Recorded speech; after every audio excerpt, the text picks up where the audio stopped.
You are listening to the Stop Binge Eating podcast with Kirsten Sarfty, episode number 259. Welcome to the Stop Binge Eating podcast. It's time for you to end your food obsession and begin feeling confident and in control around food. You are absolutely capable of eliminating binge eating from your life, and I'm going to show you how by giving you simple tools and insights that you can apply in your own life. I'm your host, Kirsten Sarfty. Now let's get to it. Hi! One thing that you need to know about binge eating is that it is driven by urges to binge. You feel an urge to binge for whatever reason, and if you respond to that urge by giving it what it's urging for, which is a lot of food, then you're going to eat and binge. This is why the main goal here is to stop feeling those urges. And if you're like most people who binge, part of the reason why you feel urges to binge is because you're not willing to feel emotional discomfort and have been using food to deal with your emotions. You've trained your brain to believe that eating food is what you're supposed to do in order to feel better if you're feeling an uncomfortable emotion. So if your emotions get intense, you'll feel an intense urge to eat so that you can make the feeling go away and feel better. So when you feel an uncomfortable emotion, your brain will urge you to eat. And usually, the more intense the emotion, the stronger the urge will be. So if you're one of these people, then learning how to feel instead of eat is going to be crucial for you. But even if you're not, learning how to feel discomfort is still going to be crucial because urges in themselves are uncomfortable. And although when you're feeling one, it might seem like you have to give in to it, like you have no choice, you don't have to give in, and you do have a choice. You could choose to feel it out and feel it until it passes instead. And if you do, then you won't binge. All of this is why it's so important for you to be willing to feel discomfort. If you're willing to feel the discomfort of an urge, then you will feel it all the way through until it passes and not eat to make it go away, and you won't binge. If you're willing to feel the discomfort of your emotions and you practice feeling them all the way through until they pass instead of eating to make them go away, then you'll retrain your brain so it won't urge you to binge if you feel an intense, uncomfortable emotion. You're teaching your brain that eating isn't the solution and that it's okay to feel. Now, as I said, you have to be willing to feel your urges and emotions. And a lot of people are not willing to do this. And part of the reason why they're not willing is because of the way they are talking about them and describing them.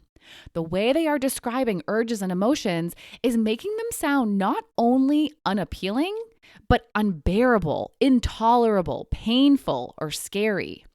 If something sounds unbearable, intolerable, painful, or scary, and you have the option of doing something much easier instead that's also more pleasurable, like eating food, then you're most likely going to choose eating food and not be willing to do the unbearable, intolerable, painful, or scary thing.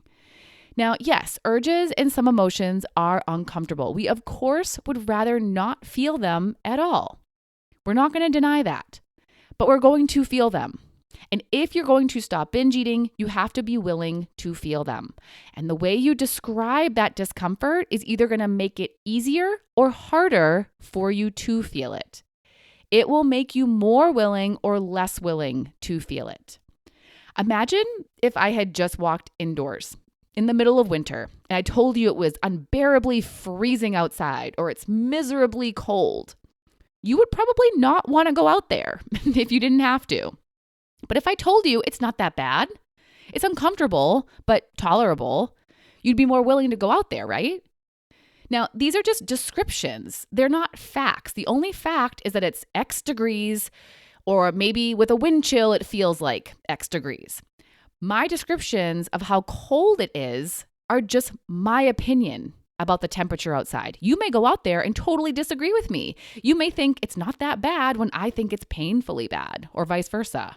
And the same thing can happen with our emotions and urges. Now, of course, we can't both experience the same feeling because yours is in your body and mine is in my body. So we're not going to feel the exact same feeling and have our own opinions about it, but we're going to have opinions about our own feelings that we're feeling. and they are just our opinions, not facts. And I've heard some interesting opinions about feelings throughout the years. People have told me their feelings feel like they're drowning, like they can't breathe, like they're dying, or like they've been poisoned. When I felt urges to binge, I'd think it was like I was going to explode. But I wasn't going to explode. That was never going to happen. An urge can't make that happen. And those people who felt like they were drowning, dying, poisoned, or not able to breathe were not. These were just the stories we were telling. And they were stories that made our urges and emotions scary and maybe even seem impossible to feel. And if we make them scary or seemingly impossible to feel in our mind, we're not going to feel them. We're going to look for a way out. And since eating food is a quick and easy way out, we go for it. What's also going to happen is that when you describe your urges and emotions this way, using metaphors like this, is that you're going to compound more uncomfortable emotion on top of it. You're feeling an emotion or urge, and then how you're thinking about it causes you to feel panic, fear, annoyance, emotions like that you add to the feeling or urge you were originally feeling. You're creating more discomfort for yourself and more emotions that you'll then have to work through. You're making it harder on yourself by describing your emotions and urges this way. And you can make it easier by seeing them for what they really are, not the exaggerated metaphor stories that we tell about them. Your emotions and urges are sensations in your body. When you feel an emotion or urge, you are feeling something. There is a sensation in a body part, like tightness in your chest, energy in your body, fluttering in your stomach, or your heart racing. That's it. And these sensations are not going to physically harm you. Sure, they may be uncomfortable, but you are capable of feeling them. There is no feeling that you will feel that you are not capable of feeling. You are designed to feel them all. And when you're telling this story, the story of harmless sensations in your body that you are capable of feeling, then it will be so much easier for you to be willing to feel them. That's the shift in my thinking that I made that now makes it so much easier for me to feel what I'm feeling. That's the shift I work on extensively with my group members, so they'll be willing to feel their emotions and feel their urges without eating to make them go away. When we get factual and don't exaggerate in our mind, we can make things more tolerable and bearable and less painful and scary. It makes me think of when you first get into cold water and it feels freezing, but then your body adjusts, making it more tolerable, and then it's not as intensely cold anymore. If this is the first time you've ever done this, you might be telling yourself that you won't be able to handle the cold. But after seeing that you will, that it's jarring at first, but if you allow your body to adjust, you start to tell the story that it won't be that bad after a few minutes, and you're more willing to get in. When you first feel an emotion or urge, it might feel intense or painful, but then you adjust your mind, like I'm talking about here, and it makes it more tolerable and it's not as intense anymore. And when you actually allow yourself to feel and you do it right, meaning you're not freaking yourself out about it, but are calming yourself instead, then you begin to create evidence for yourself that it might be jarring at first, but if you adjust your mind and you start telling yourself the story that it won't be that bad after a few minutes, then you're more willing to feel it. I notice this happens for me sometimes with my urges to keep eating. These are not binge urges, they're urges to overeat, but it's still the same idea. Initially, as soon as the urge hits, it's at its strongest. But I mentally calm myself by telling myself why I don't want to eat more and that I'll be okay if I feel this. It's just sensations in my body. And over the next few minutes, that urge gradually dissipates until it's gone.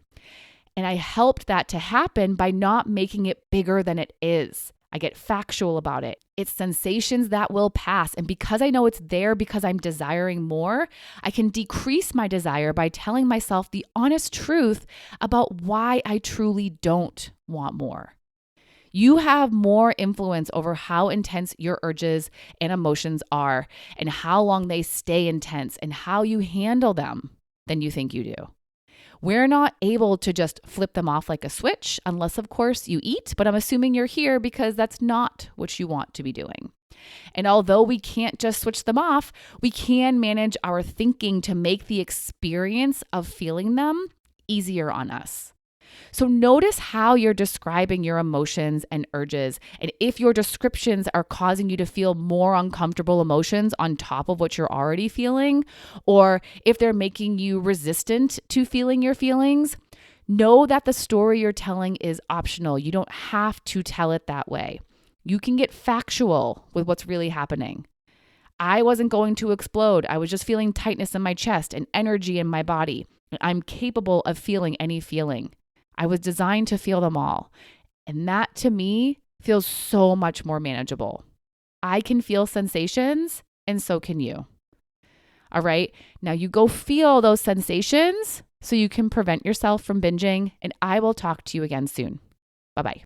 Thank you for listening to the Stop Binge Eating podcast. If you like what you heard today and you want more, go to coachkir.com/free. That's COACHKIR.com/free to get some awesome free stuff to help you stop binge eating.